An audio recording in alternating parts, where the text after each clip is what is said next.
Hi, welcome to GRVO TV, G's Reviews, Views and Opinions.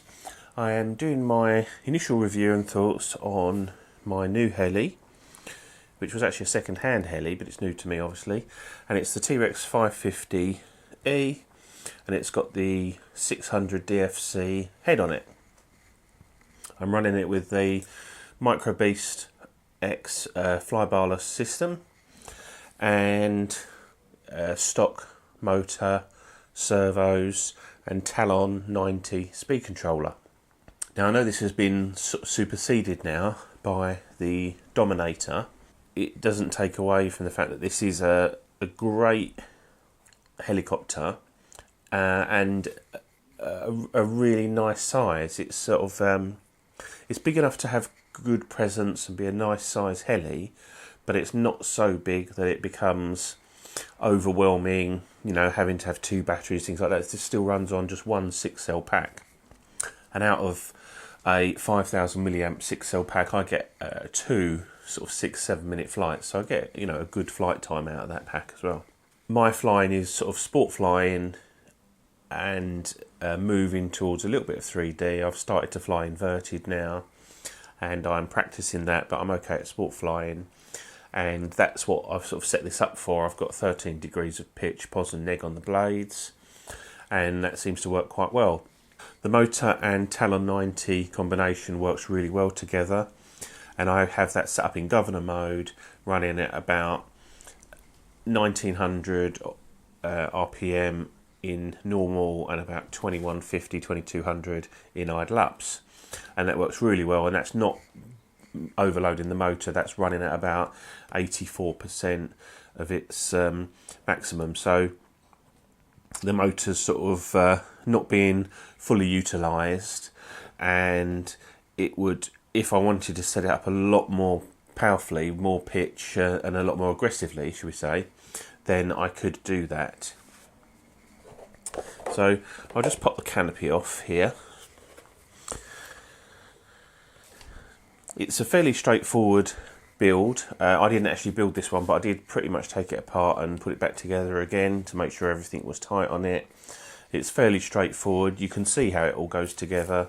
The way the servos go in, it's a very nice and neat installation. You can get to everything nice and easily. You can see everything nice and easily as well, so you can see if there are problems, or if like you've got a bit of an issue with the gear, you can see everything through the frame. The motor is nicely mounted on a big aluminium block and it's easily adjustable. You've got the slant gear on there and it's immensely powerful, the motor on here, and with the Talon 90 speed controller, so it's a great combination. All I would say is if you've got a Talon speed controller, you definitely need one of these. It's actually this bit. One of them, the little dongle, and then you plug it into your computer, and it's just point and click, dead easy to set up. You tell it what gear ratio you're running, what motor you've got, and it works out some stuff for you, and then you can tell it what head speed you want, and it will say whether, you know, what percentage of its maximum output that is.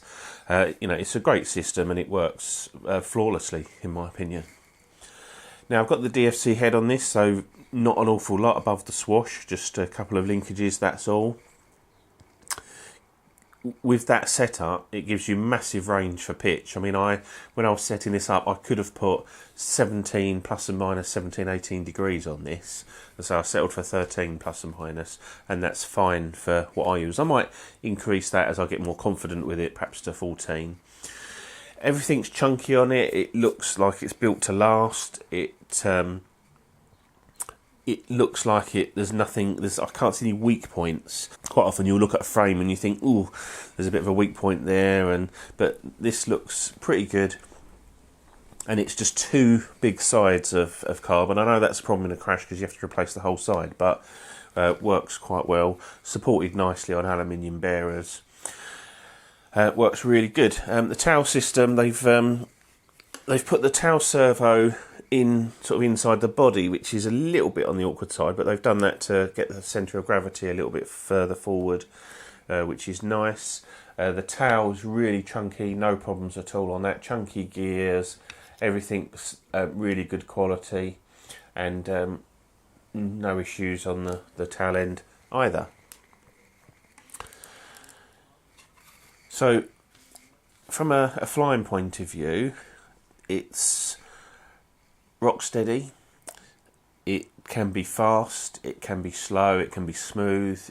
You can pretty much set this up however you want.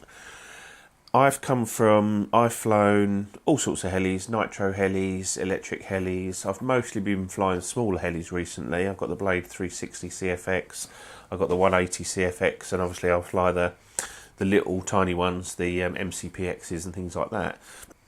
But also in the past I've had Raptor 30s, Skidoo 50, XL Graphite 60, and machines like that. And although this isn't as big as, say, a 50 size or a 90 size nitro heli, for electric, as I said before, it is a great size because to me it's just perfect, because it's not. When I look at the 700s, I just think they're a bit too intimidating, and you've got so much money invested in it. Whereas you can pick these up. I mean, I got this one for £285 second hand off of eBay. You can pick up mint condition ones for around £300, £250 to £300. So you haven't got such an investment. So if you do have a bit of a prang, it's not so bad, and you're not worrying about it all the time. I actually fly this sort of, I've done my initial setup flights where I've been quite careful, but I've started to push the envelope a little bit now with this, and I've actually done a little bit of inverted with it as well. And to be honest, it does it faultlessly, no problems whatsoever. So if you're coming from, say, a 450 size, this is a big jump. It really is much bigger than a 450 size.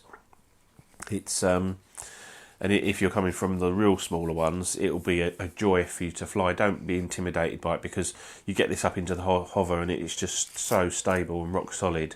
And then whatever you do is transmitted to the helicopter, because they're, especially with these flybarless systems, they're so sort of locked in feeling. It's unbelievable. If I was to upgrade, I wouldn't upgrade this heli anymore. The DFC head on it, I love it.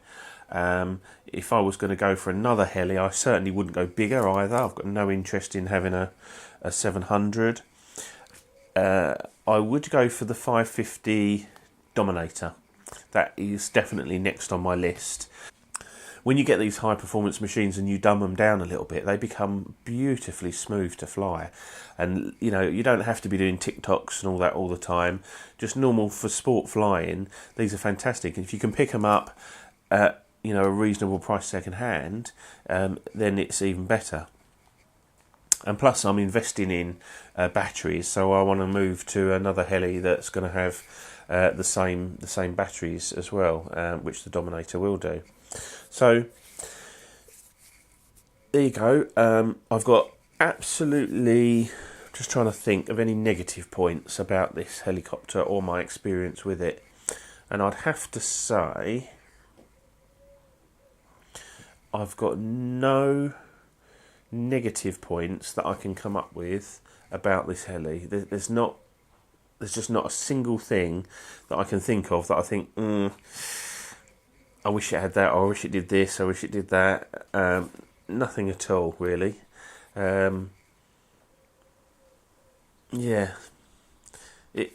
I'm not saying it's perfect and it's not for everyone, but for your average sport flyer, if you can pick one of these up second hand, bearing in mind the fact that the Dominator came out, has really pushed the price of these down. So you can pick these up for, as I said, less than £300. If you think like a brand new Dominator is £7.99.